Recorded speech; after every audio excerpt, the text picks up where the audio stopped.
Good afternoon. I'm John Jackson, and we're going to do another oral history this afternoon with Elliot Seabrook. We did one a little earlier. We're going to do a follow-up now. So, Elliot, you were in a segment of the industry that very few growers, I think, really understood or what was going on, and certainly what wasn't happening behind the scenes. And your history and background has been in marketing of citrus. And you started off at Golden Gem, went to Citrus Central, Plymouth Citrus Products, and then you ended up with Citrus Suco. So, but what I'd like to do today is I'd like to get an insight on what went on in the side of the industry that once a grower delivered the fruit to the plant, they probably didn't, all they were worried about was when the check was going to come in from what they were getting paid for, but never really had any understanding of the details of the marketing and some of these other things that they heard about, like citrus futures and so forth. So I want to talk a little bit about that because you have a perspective that very few people have, and I think it needs to be told. Your marketing career at Golden Gem, you learned it from John Nelson and got into the marketing aspect of it. Yeah. And, Howard Sweat was the vice president of sales. He was my boss, but John Nelson hired me. yeah, Nelson was kind of the solid figure at Golden Gem, and they had a strong staff. I always worked closely with Golden Gem, but I never got over into that side. I was a Dixie Royal, John Kennedy, Bob Klingbeil guy in growing it. And quite truthfully, back then, growing citrus was easy. Selling it was really the hard part. And so a little bit about the processing industry when you started. How many processors were sold their own brand, and how many basically were putting up juice for national big companies? Well, originally Minute Maid was the only real major brand owner. All these processors had their own quote unquote house brand. Golden Gem had the Golden Gem brand. Plymouth had Seal Sweet. Southern Fruit had Bluebird and all that. And most of that was single strength hot pack initially, 6-ounce and 46-ounce cans. But when you went to the transition of frozen, which was already well established by the time I came along in '65, but most of the business was private label. And by private label, that means that you pack it under the chain store's brand. Yeah. And they want to use it as a loss leader and whatever, but the price against Minute Maid or later other major brands like Tropicana. Tropicana was initially and never much in the frozen business. They were all NFC. But your initial comment about me having a background in sales and some marketing, and there's a difference. Yeah. And about the Florida growers, but actually the Florida growers in general didn't really understand much about the business that they were in. They did either. And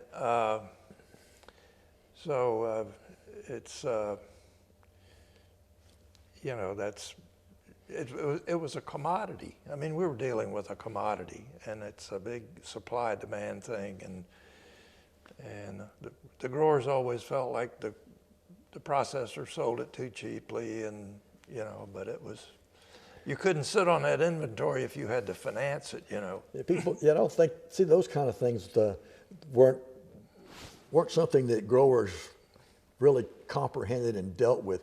I believe when we talked earlier, I kind of got the idea that in the early days that, of course, it was a violation of processors to get together and talk about what the price was going to be, but I guess they kind of knew what everybody was selling it for, and was Likes Pasco kind of the price setter in the industry? What they published, you kind of went along with? Well, yeah, they were the major packer of the private label, and they established a price card, and they were probably the most sophisticated of the of the of the co-ops and the processors and from the sales side. But you know, your comment about the people in the industry talking to each other, that was not uncommon, and it's amazing that nobody ever had an antitrust suit brought against them. I guess it was because we were farmers or in agriculture or something, but you know, there was always this stuff of one processor would call another and say, well, now, you know, I'll move my price if you do, you know, and that sort of thing, which is all antitrust. Yeah, I would hear stories. Of course, I, being kind of an outside government guy, and you'd hear the stories that there was always this damn packer that cut the price 50 cents a box, and word spread like wildfire through the market, and the next thing you know, everybody had to meet this 25 cent a box less price that was going on. So that's sort of the way it was. Yeah. and so, you know, you went through that. Well, I want to go back, and we talked earlier about the conception or the idea that Florida growers had about Brazil and the role that Brazil played in the Florida citrus industry. And so early on, we were bringing in juice from Brazil, and growers, for some reason, thought that was hurting them because we were bringing in a product that was competing with what we were growing. From the standpoint of the marketer and the processor, why did they have to bring in, or why did they bring in juice from Brazil? Well, first of all, you know, when Brazil brought product into the U.S., sometimes they brought more product in than was needed because they needed to do something with it, and that was a problem at some time. But you know, initially we started getting Brazilian. I think the real first major buyer of Brazilian orange juice, the two major ones were probably Likes, Pasco, and maybe Minute Maid, but Likes had the Vitality program, which was a institutional product. They had these dispensers, these post-mix dispensers that were in hotels and restaurants and colleges and so on, and it was a product that, different than what you think about a dispenser where you put concentrate and you add water and you mix it up and you got a paddle that stirs it around.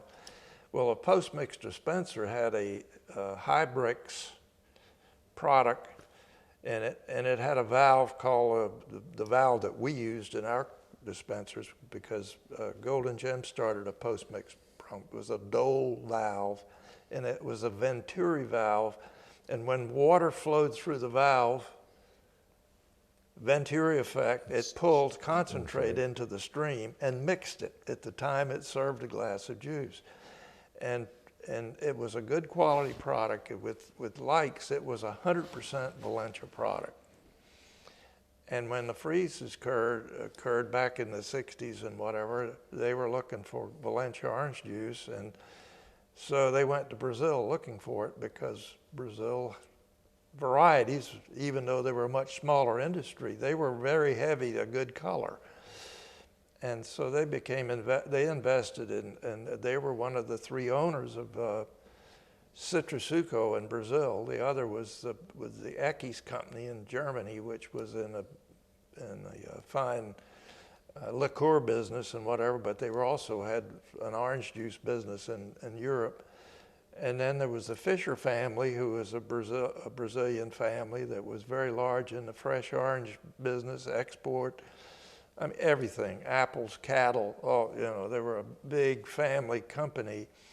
And so they started that company, and after about 2 years, Pasco was getting some bad vibes or some bad press within the industry that they were part of these Brazilian guys. Yeah, and so they sold their interest to the other two, which owned 50-50 for a time. When I became involved with them,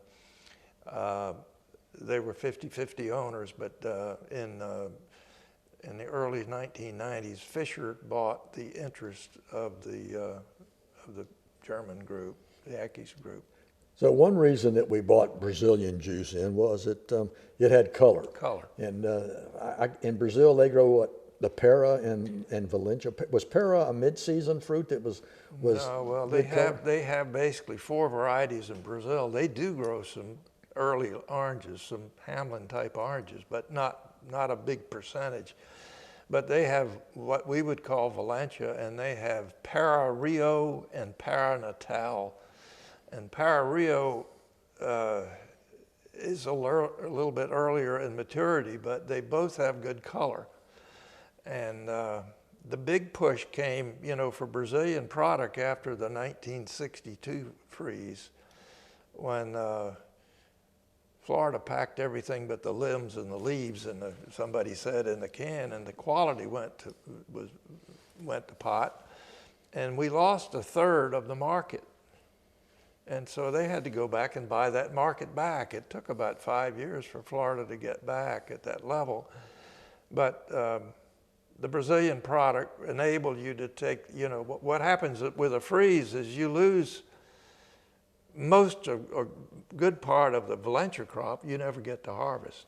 And then you salvage all of the early oranges that you can, and you bring them into the plant with the juice running out the back of the trailer till the inspectors say, no more, and you had to do something with that, and Brazilian product made that salable. And so it added to the value of the product, and it meant that those growers or those companies had some product that was of adequate quality. Trying to sell all of it was something you couldn't do without. Yeah, and the Florida processor had to meet the requirements of the chain stores, and that the chain stores expected you to deliver grade A product in a certain volume, and sometimes in order to meet the volume, you had to get it from Brazil to make sure that your buyer had shelf space there. And with grade A scoring, and everything that left Florida until recent years had to be grade A. It was all inspected at the plant location on an hourly, daily basis. Yeah. California would inspect lots that had already been packed, but in Florida, you had the inspector in your plant 24 hours a day. Every load that came in was tested. Well, the state also determined the quality of the fruit that came in, but the grade A score is 40 points for flavor, 40 points for color, and 20 points for absence of defects. And you can't make grade A generally with early mid-season oranges for color. No color. And you talk about John Nelson. Golden Gem was in early mid-season heaven. I mean, we didn't have a lot of Valencia product. Well, if I'm planting citrus up here at Sorrento, I want to have it in before that first freeze comes. And when we started our post-mix dispenser program, because we didn't have a lot of Valencia at Golden Gem, we guaranteed the score.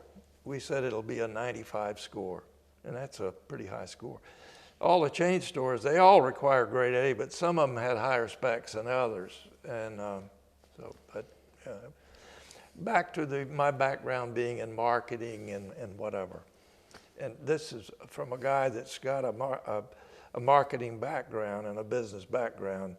Nothing happens until somebody sells something. And most major corporations in America are headed by somebody that's got a marketing background.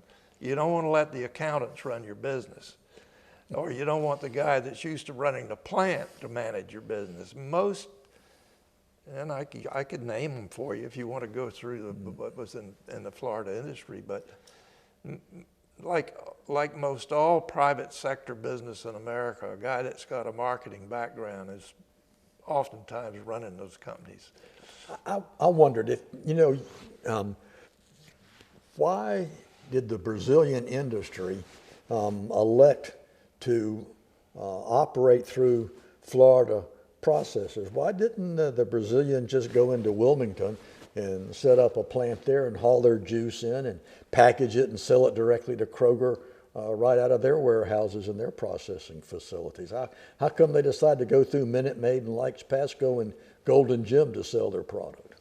Well, first of all, when I got involved, when Citrasuco hired me, that was the thought that there were some people in the industry had, that they were hiring me because we were going to start packaging our own product. But that wasn't, you know, Citrasuco was never had any real intention of being a brand company. And I mean, you had the customers that had the market here. So that was the way we operated. We did eventually, you know, right from the very start, we built a tank farm in Wilmington, Delaware, and where we served the people that had gotten into the NFC business, because that was sort of happening. Actually, when I came along, was that the demand was moving sort of away from frozen to NFC because of the inconvenience. People all of a sudden didn't want to mix the concentrate. And amazing. Yeah, we went from FCOJ, where you had to thaw it, then they made it they took the FCOJ and thawed it out and added water for you, so Yeah. you didn't have to do that. And then they went to the not from concentrate situation. So as you went through time, there were efforts to improve efficiency and so forth. And Citrus Central was one of those that had great ideas about how they were going to increase returns to growers and everything else. And seems to me that was a concept that was theoretically sounded good, but in practicality it didn't pan out. Well, yeah, Citrus Central, as I mentioned in that report that I prepared for you at one time, Citrus Central was involved in the sales business, but they also decided to be in the can business. So they bought one can company. I think they bought one Crown Cork and Seal, and they maybe bought a plant from one of the others. I don't know, I can't remember. But they made 6-ounce and 46-ounce metal cans for single strength hot pack. And they made composite cans for frozen, 6-ounce, 12-ounce, some other larger sizes. But then, you know, that's really paper. And so they made money. We really were able to develop the majority of the private label we sold at Citrus Central, we sold in the cans that we made, rather than buying them from American or Continental or you know, all this. So that was a good business. But as I think I pointed out to you, there was some problems with trying to bring these. There were 9 members of Citrus Central together to market or sell their product together. But you had these, you know, for instance, we had 100 private label customers, Citrus Central did, but I was the national account sales manager. And that went from anywhere from a low of somewhere around 100,000 cases a year to 700,000 if it was a Kroger or something like that. And they could have different requirements on their product. Well, they have different requirements for quality, and they have longer and shorter runs through the plant. So the plants always wanted to get their share of the easy to pack long runs and whatever. You know, that was an issue, whether the plants could make the quality or not. And so there was always, during that time, there was usually more orange juice around than you needed.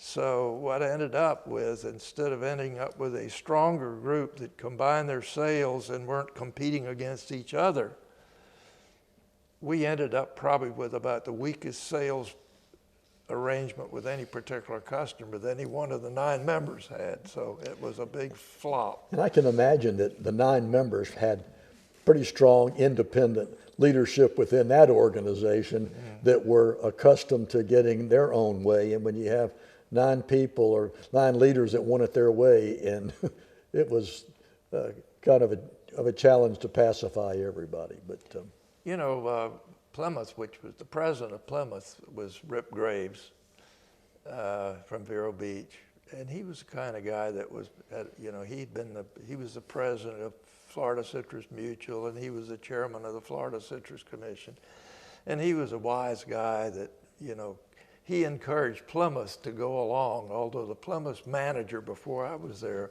really wasn't all that happy about being involved with Citrus Central. But the Golden Gem management was always very supportive, and Silver Springs also.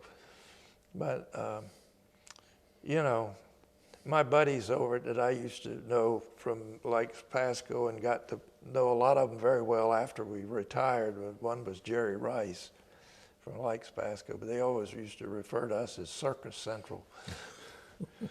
Well, Elliot, you know, we started off, FCOJ came along, processors saw this golden product. Now, at last, we had a market that we didn't have to worry about whether a rust mite damaged the fruit or not, because California shipped fruit that didn't have any rust mite damage. But now we had a product that was fantastic, and we had processing plants popping up all over the place, many co-ops, individuals that had processing plants. This was a strong co-op area up in here, and you became general manager of Plymouth Citrus Products. How in the world could you encourage or make sure that as a member of Plymouth that I delivered all my fruit to you? I mean, was there a legal binding contract, and were there consequences if we had a freeze and the price went up and I could sell someplace else? What was the struggle that went on, especially after the 80 freezes, when all of a sudden we had capacity to process 300 million boxes and we're producing 100 million? What happens in this fallout, in this shuffle? Well, I'd say generally co-ops were pretty weak at managing their members in that regard, particularly maybe not so much with Golden Gem because it was a grower member co-op. But Plymouth Citrus Products and Citrus World, for instance, were packing house co-ops. So the grower didn't belong to Plymouth. The one way of dealing with it to a certain extent was at Plymouth we had what was known as a full member, and we had members that were limited members. And a full member was allowed to deliver everything to the plant that he didn't ship fresh. And that included all the hybrid and mandarin varieties, which you didn't really need. You only needed 10%. Yeah, you needed 5% maybe, whatever. But with the limited member, he was limited in terms of what he could deliver as far as those varieties. So he gave us an estimate of deliveries, but he could only deliver 10% of that as those varieties. So, and there was supposedly a penalty for non-delivery, and that happened after that. When I left Plymouth because of the issue I've explained to you before about our growers not delivering against an agreement we made with another processor, they were to be penalized $1.50 a box for what they didn't deliver. But on the other hand, we had overpaid our advances on grapefruit. So when the grapefruit growers said to the orange growers, "We want our $1.50," the orange growers said, "You've already gotten too much money for your grapefruit. We want it back." And they got a big conflict, and that blew up. Yeah, and we went. I can remember when there was a time when growers were hunting for a market for their fruit. You know, a lot of them joined Umatilla CGA because Umatilla CGA was a member of Donald Duck, of Florida's Natural, and growers were trying to find a home for fruit. And then it went the other way when there were processors that were scrambling to find growers to put fruit into the processing plants. And so now we've gone from all those. What we figured that I think someone told us that there were over at one time there was over 50 processors. Yeah, at least 45, I think. In Florida. I used to have a list of them, but I couldn't find it. I looked for it recently. But. And so now, I think the last time I saw something from Neutral, there were 4, and they might have been owned by 2 or 3 organizations at the most. But there's like just 4 juice plants running in Florida now. Yeah. And So, but then again, what was it, 15 million boxes or something like that last year? Yeah, And yeah. heck, Golden Gym could run 15 million boxes. Plymouth probably ran 10 or 12 million boxes a year, and we're trying to spread that out over the whole industry, which. At Citrasuco's operation in Lake Wales that we bought from Alcoma and expanded, we ran 27 million boxes in that plant the last year I was there. And Tropicana could run that much fruit, and Catrali could. He had a couple of plants. He had the old Adams plant and the one in Leesburg, but you know. Well, I know that there were issues that there were some problems with Brazilians and Florida growers sometimes, and you hear about it.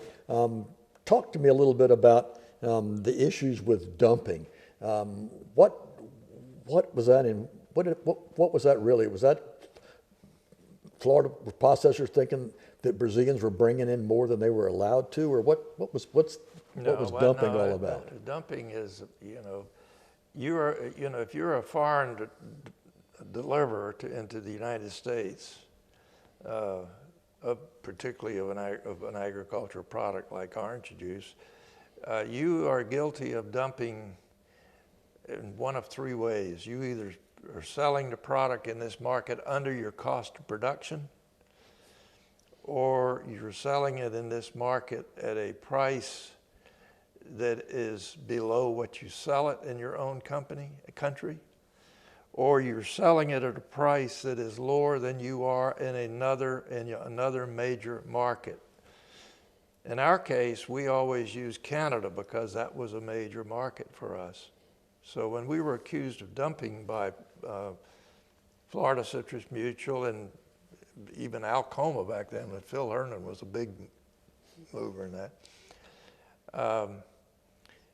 we were using Canada, and we did not sell product in Canada, for more than we did in the U.S. Pretty common pricing structure. So we were never found guilty of dumping, but the the CFTC found that there was a threat of injury.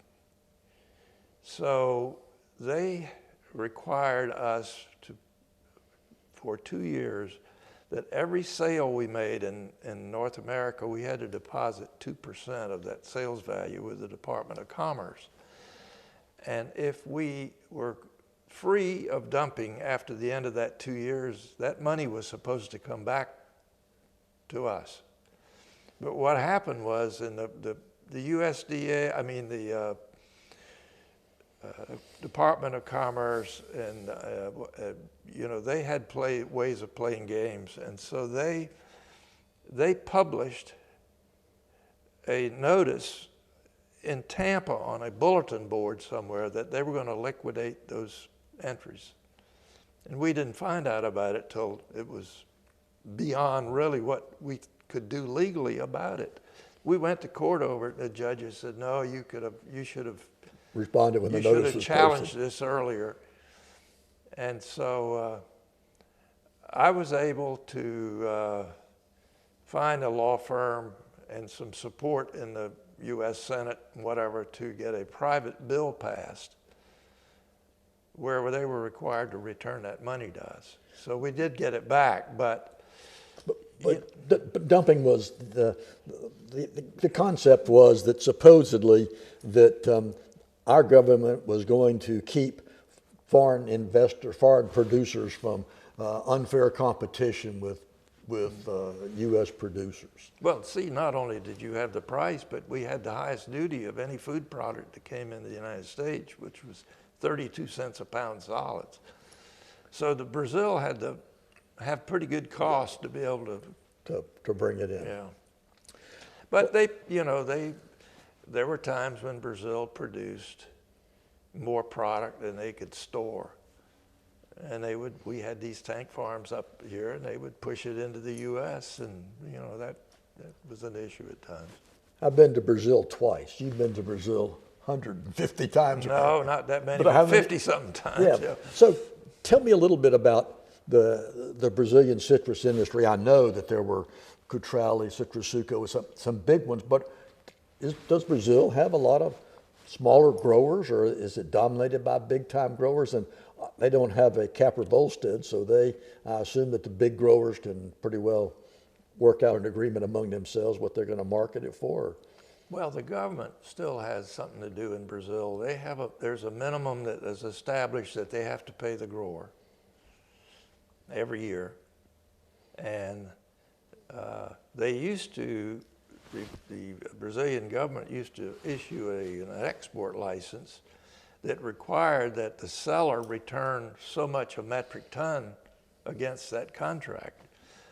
And if the real market, and oftentimes they set that thing high, and oftentimes when the Brazilians began selling product in the U.S., the market didn't support them being able, if it was $1,000 a ton is what the license called for, and you were selling it for $850,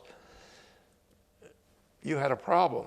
And that was, as I think I may have mentioned to you once before, that was the genesis of the relationship between Minute Maid and Cutrale, because the word was that Minute Maid financed Cutrale through some of those difficult times.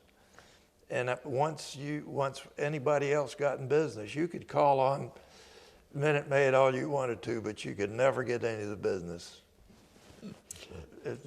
I remember there was a grower, 7 Lakes, and they were, I can't remember the guy's name, but anyway, he would visit Lake Alfred frequently and would take ideas back. You know, this is kind of interesting. I hear the complaint all the time for growers for years that University of Florida is training all the competition, that you got more graduate students that are foreigners than locals. But 7 Lakes, they didn't have a processing plant, I don't believe, but he was a good grower. He'd always take ideas back and so forth. So I gather that there were some reasonably good sized growers besides the real big ones. Yeah, they were. I mean, Citrasuco, the Fisher family, they talk in terms of how many trees they owned. Well, I think they had 9 million trees. And they were on their way to having maybe 1.2 million. Now, Greenings had something to do with that. And what I think I know about what's going on in Brazil now among the growers is they're beginning to plant some citrus in states other than Sao Paulo. And the state of Sao Paulo to try to avoid greening. But it's had an impact on them too. They just do a better job of managing it, I think, in terms of keeping people out of their groves. Yeah, I was going to say, since you have a big grove, you can keep the psyllids on the perimeter, or maybe keep the inside, a little bit better. You don't have to worry about it quite as much. And also Brazil, the grower there had an alternative. If greening got to be really bad, you could convert to sugarcane, and on that same land, you could probably make money on sugarcane. I don't know whether it was comparable or what it was with citrus, but at least it was a viable agricultural commodity. Well, for the small grower, maybe it's not so much, because I don't know. I mean, I don't know how big you've got to have sugar acreage to make money. Where you got to have 100,000 acres to fuel a plant, but there are a lot of small growers in Brazil, and there were I can't even name anymore the other processing organizations that were in Brazil. The 3 major ones were Cutrale, Citrasuco, and Cargill.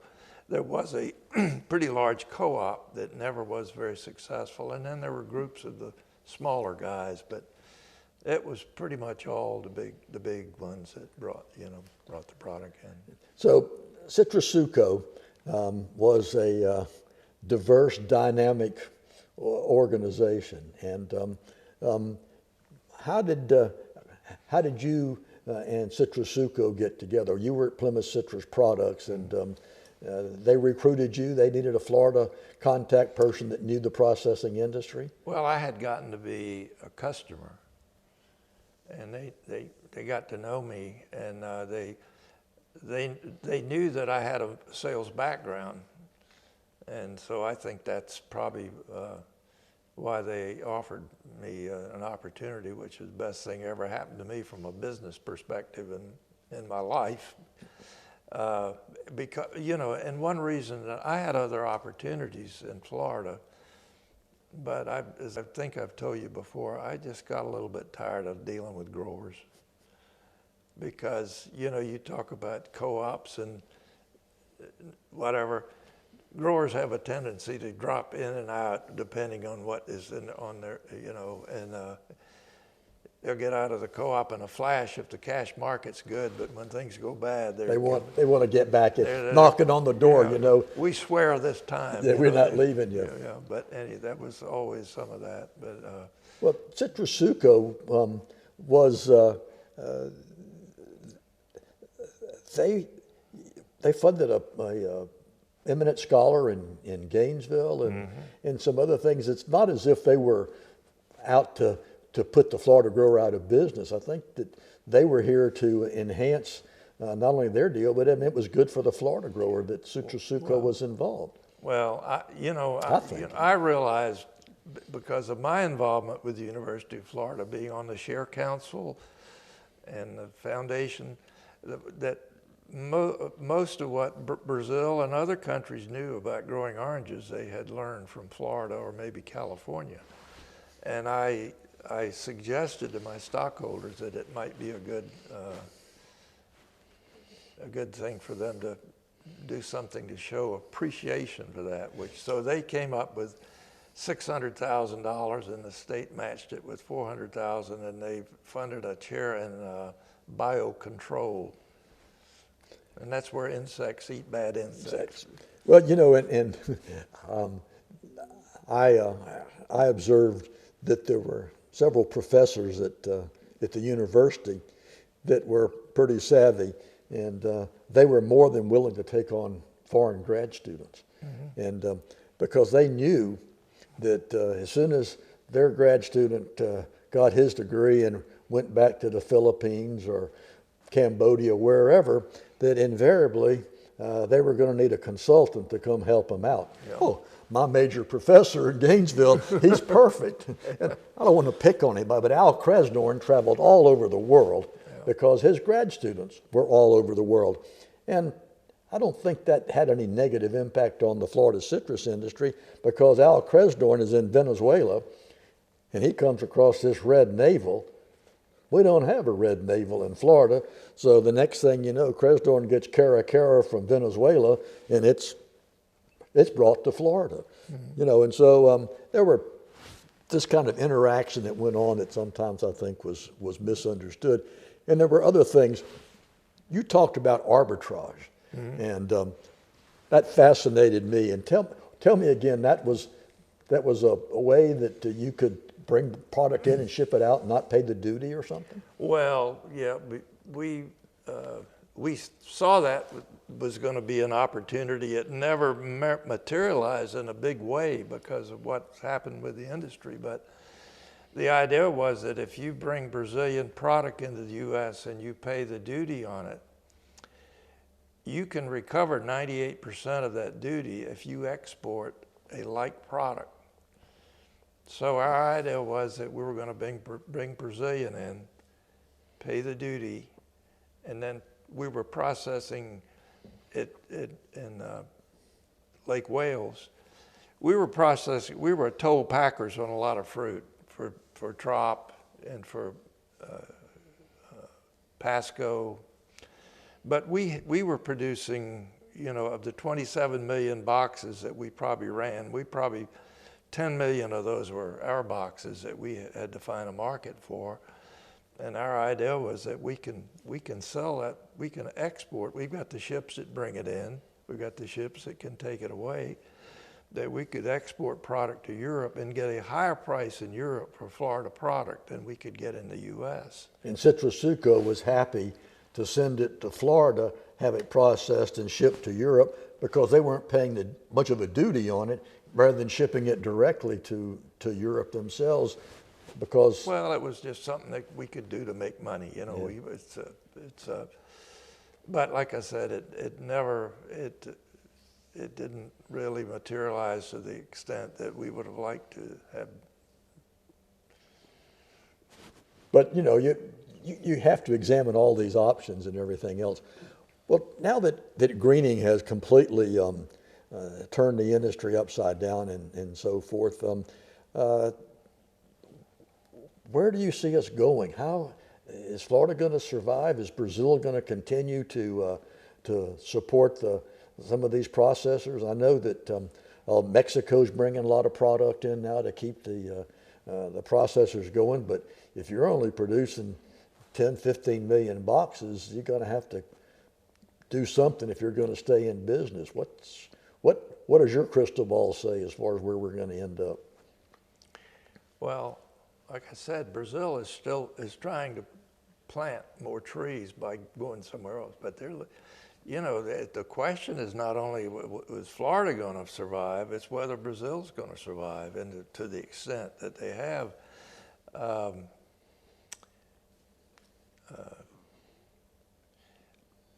From what I understand, like I told you, that they are planting in some other states and whatever. But in Florida, I don't know how you, based on the cost of production now, grove care, I don't know how you could grow citrus and make a profit unless you own the land. And you know, I don't think you can go out and buy property and say, I'm going to plant citrus on this and make a profit. So, you know, right now you're looking, well, do I have an alternative use that is better than putting citrus on it? But with growth care costs and so on, I don't know how you're going to make any money. Well, you know, growers are trying different options, and we have these greenhouses, the citrus under protection, and I'll have to tell you, it's been a while since I was involved in the industry, so I just get snippets of what's going on. But evidently, some of these greenhouse operations, they can do pretty good. I think especially red grapefruit, when you can plant red grapefruit in a greenhouse and in 3 years get 500 boxes to the acre and grow a quality product and sell it for a price. Now, oranges and others don't seem to perform that well under a greenhouse. And other people are injecting them with antibiotics, and then we're doing all kind of other things. But in spite of all that, production is down so dramatically that it's going to take a while before, if the university or USDA came up with a tolerant variety, it would take a number of years before we could ever get enough of it. Get 10 million, 20 million, 30 million more boxes and get back in business again. It just, I don't want to be a doomsdayer, but it's going to be obviously the Florida citrus industry is going to have a completely different look. Maybe in 20 years from now, Elliot will go out there and they'll be harvesting citrus like Chuck Allison does blueberries, where they straddle the tree and shake it so they don't have enough employees to pick the fruit off the trees, and they'll have drones that are spraying it because they can haul larger volumes. It could be an entirely different perspective, but it just seems to me that you and I would have never thought in our lifetime that we would have seen such a dynamic, strong, diverse industry get to where it is now, where we just have just a struggle to produce fruit. Well, I've been away from it for 25 years, you know. I mean, I just get snippets of it. My son is a commodity broker, and I still have a relationship with Nick Emanuel, who succeeded me in Lake Wales, and he's getting ready to retire. Yeah. But, you know, I learn a little bit from those guys, but there's a lot that I don't understand what's going on. What I do know is that I started with Golden Gem Grower, and they're no longer in business. And I started with Citrus Central, and they're no longer in business. And I went to Plymouth Citrus Product, and they're no longer in business. And the Kiwanis Club I'm going to, it looks like it may go out of business. And the church I go to may go out of business. It seems like everything I've been involved with. Oh, well, it's to me, well, as you well know, I've reached a point where I can't solve problems with these growers, so I'm trying to share the history by doing this and letting people know. And it's amazing how many people have no clue of what it was like when citrus was here? And for you and I, it was just the orange blossoms in the spring, and when the juice plant cranked up and they're dry and they're pelletizing the peel and the aroma that was there. I was doing a program, and I parked my truck on Highway 27 south of Clermont, and I wanted to see how long it would be before a juice truck passed. And the longest time that I could ever get was 7 minutes. And it was either a load coming from Polk County to Golden Gym or Silver Springs or Minute Maid, or it was an empty trailer heading down the other way. And what happened with all the loss of jobs and everything else, just amazing that we've managed to survive economically some of these areas. But then again, the grower in the north part of the state probably is a little bit better off than goes down south, because there are not many condos and housing projects in Alva, but we see them all the time up here. And heck, you've got a brand new settlement project going on out of Umatilla that you're big time now. You've got residential communities moving in and everything going on. It's just hard to comprehend where we've been and where we're going, but we're going to do our best to tell the story. I want to make sure, bear with me as I look through my notes, if you got anything that I overlooked that you think, that we should talk about from your perspective in the industry. Well, we talked about transitions from hot pack to frozen, and frozen to NFC. And the one thing about one of the things that happened and still exists is the futures market. Yeah, we didn't talk about that, yeah. And prior to the futures market, there was really not much way to do what you call forward pricing. And the futures market came along to give that opportunity, but it never, in the initial years, it never really fulfilled what it was meant to do, because for one reason, so many people in Florida, growers, processors, others, that thought they knew something about the economics of the business, got involved in the futures market. And the futures market, you traded either as a hedger or a speculator. If you were a speculator, you are limited in terms of how many contracts you can trade. So a lot of times the guys in the Florida industry they'd say, well, I'm a hedger, but they really were speculating. And a lot of growers got involved, and I don't know anybody that, that ever made a fortune in futures trading. I know a lot of people that lost a fortune. But when the bulk product came along and we started building these out-of-state tank farms and we got into NFC, the futures market came sort of into its own, because you could use it as a finance your inventory. You could use it to price your product. It was a good marketing tool. And I explained once, about what they call exchange for physicals, where the buyer can it's buying orange juice in New Jersey and is packing it into NFC. He's buying concentrate, and he's got to buy it from somebody that's got bulk concentrate. So he can decide, he say a futures price that he can live with, and he'll take a long position, which means he'll buy contracts. And the guys that are in the selling business, they, like we would take short positions, and we got where we required the buyer have a long position, because that way he couldn't walk away from the contract. If he's told you, I'm going to buy X amount of product, and he decides he doesn't want to do it, then if he's got 150 contracts that he's got to eat, then he's, whatever. So everything was bought and sold basis futures, plus a premium. You never sell anything at the futures price per se, because it's a minimum grade product. But you have to know, because of labeling laws, you have to know where that concentrate comes from. So if you stand to take delivery from a futures market, it could come from Mexico and you don't have Mexico on your label. So that forces you to, and you have to pay a premium to get to know that. So usually there's I'd say an 8 or 10 or 15 cent premium over whatever the futures price is.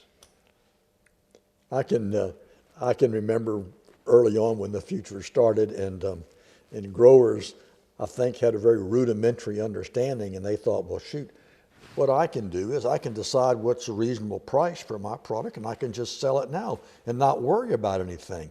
And they do that on on Friday, and Monday morning they're out there as soon as the damn paper hits the sidewalk, what's the damn futures? And so in a weekend, they became a speculator immediately, and so now they're worried about the price and everything else, rather than saying, hey, I know what I'm going to get. I'm happy with this price for the product. But I don't think they comprehended it. Well, see, what we had in the concentrate days primarily is that you had those that sold their product to a immediate handler or a processor at a price.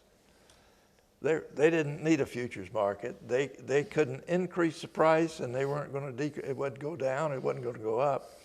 But those people that were in co-ops or participation plans, they really had no way of knowing really what did I really sell my product for. So futures gave a sophisticated person a way of dealing with that, but not many people could. Not only could you use futures to do that, but if you wanted to protect yourself against a bad futures position, you could buy or sell options.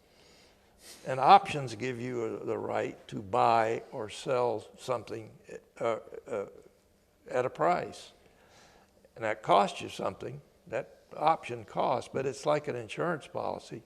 And when you're buying, and people sell options and people buy options, but it's like selling or buying insurance. That's sort of what it is. But and the good commodity brokers that really know their business, my son being one, a guy that really was good in Orlando that just died last week, so John Cox, those guys could help people with a combination of futures and options trading.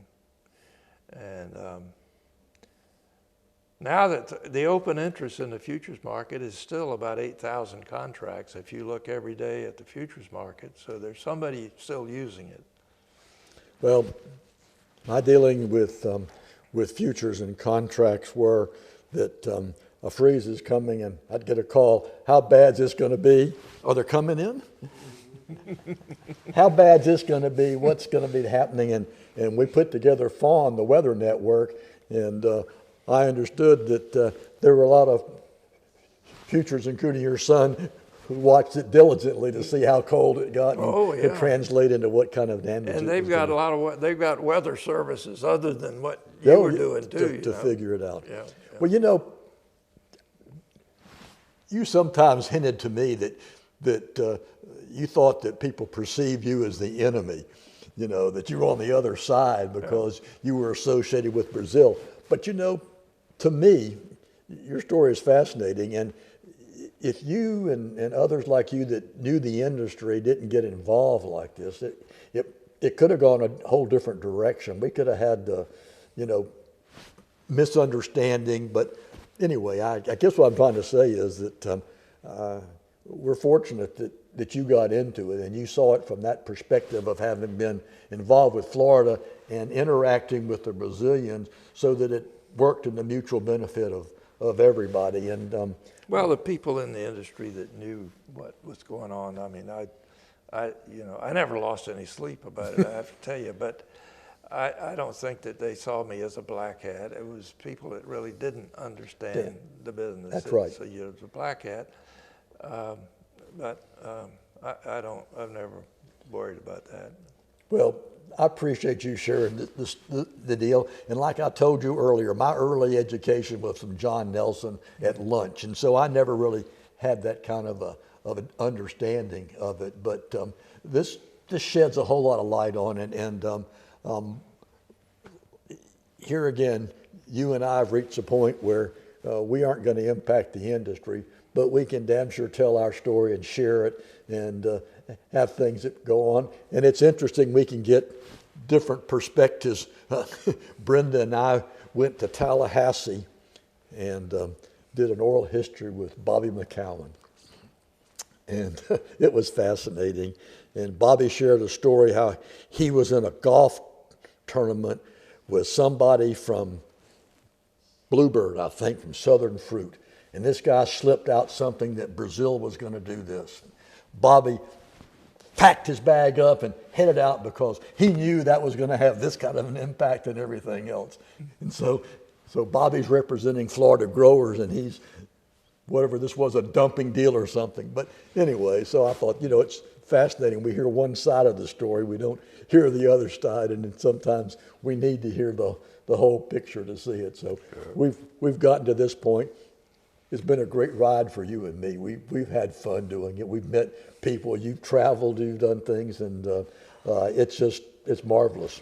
If anybody wants to learn anything from me, they better hurry, because I'll be 87 next month. I'll be 82. We're going to make it. We're going to make it. Thank you, Elliot. It was great.